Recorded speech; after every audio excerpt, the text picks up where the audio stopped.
Il y a des moments magiques comme ça où quand vous rentrez dans une salle de théâtre qui est une salle de concert et que vous rencontrez Rover, là c'est vraiment le paradis pour les mélomanes. Une stand-up ovation, interview exclusive.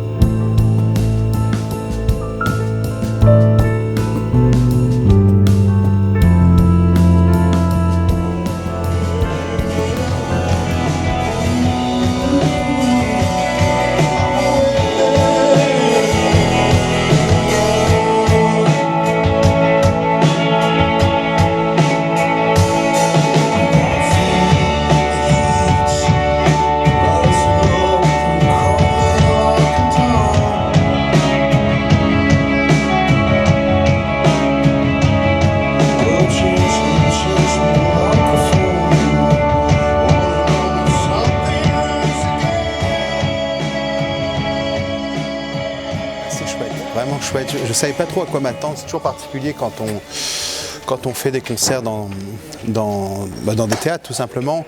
On peut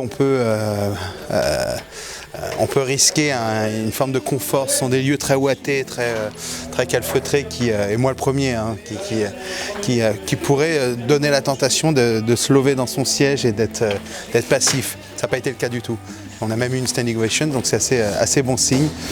Ouais, c'était beaucoup d'émotions. Et en plus, en ce moment, les concerts ont une émotion particulière. On est quand même à la fois en train de passer entre les gouttes des restrictions, mais aussi de plein de choses qui font que les contraintes, par exemple, d'être assis ou d'être masqué ou d'être distancié.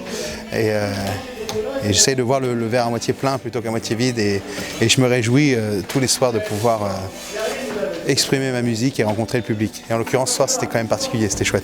Ce soir, c'était pas Esquelère. C'était plutôt le contraire. C'était plutôt le contraire, ouais. Même si, bizarrement, dans le froid, on peut y trouver de la chaleur. Mais ça a été une expérience que la musique m'a permis de vivre. Non, c'est un public chaud. On est sous le soleil. On est dans une région qui aime vivre, qui aime les soirées, qui aime la musique aussi beaucoup et qui est très mélomane. J'ai senti beaucoup d'attention, beaucoup de respect. Donc c'est très agréable. Ouais. Déjà les titres de l'album et en plus des anciens aussi, des anciens albums qu'on a entendu Aquala, Ouais, j'aime bien.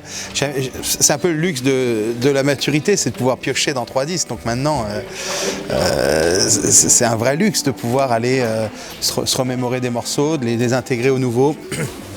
J'ai longtemps fantasmé ça, de pouvoir avoir le luxe de 3 disques, 4 disques, 5 disques un jour peut-être. Il y a de toute façon un fil rouge. Moi je fais les disques de la même manière, un peu toujours. Je change de lieu, mais c'est toujours moi qui suis aux commandes avec les mêmes outils. Il y a des évolutions minimes, mais le squelette de mes disques est lié. Il y a une fraternité entre mes disques, donc c'est pas gênant de mélanger tous ces titres. Est-ce que c'est 3 disques, c'est 3 voyages aussi en même temps, vu ton expérience de passer ton papa qui était dans une compagnie aérienne, tout ça? Ouais. Il y a certainement ça qui transpire. Moi, je prends d'ailleurs les disques comme des expériences d'introspection et de photographie d'un lieu. Je sais que les disques sont étroitement liés au lieu où j'enregistre, où je les compose. En l'occurrence, le dernier, c'est Bruxelles, et c'est une ville qui comptera à tout jamais dans ma vie pour cette raison aussi. Il y a une notion de voyage avec la musique, que l'on voyage physiquement ou non, elle nous transporte. Je sais que moi, il y a des disques qui me permettent de m'évader en même pas un seul morceau, et c'est toute la magie de la musique, justement. C'est cette absence d'image concrète qu'on se crée soi-même. Et si c'est le cas sur mes disques, j'en suis très heureux. Il y a quand même inconsciemment une volonté pas forcément de s'échapper, mais de s'imaginer dans d'autres états, dans d'autres états au sens géographique, mais aussi physique. J'aime bien ces mélanges-là. Donc là, on a une super tournée, ça se passe beaucoup dans le sud aussi. Là, dimanche, on se retrouve à hier, après Cannes, je crois. Donc, soleil, quoi. Soleil, c'est fantastique. Là. En mois de janvier, c'est inespéré. Il faut imaginer ce qui se passe là-haut, dans le nord. Là, c'est grisaille et gelé, quoi. Mais il y a toujours une bonne ambiance au sein de l'équipe quand on sait qu'on va dans le sud, quand on sait qu'on va dans le sud-est ou dans le sud-ouest. Mais particulièrement voir la mer, il y a quand même un truc, on se rapproche, je sens qu'elle est pas loin, on se rapproche de la Méditerranée. Moi j'ai vécu au Liban longtemps, donc elle était tous les matins au loin, au bout du jardin, je la voyais.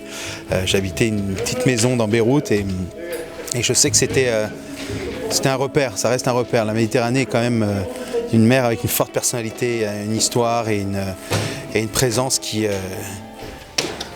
laisse certainement pas indifférent. Donc je suis assez heureux demain de la voir à Cannes et puis de savoir qu'elle est pas loin. Là. Ouais, dimanche on a hier, donc il faut donner rendez-vous aux auditeurs parce que oui. c'est un super concert hier. Ouais, ça va être chouette. Hein. Ça va être chouette.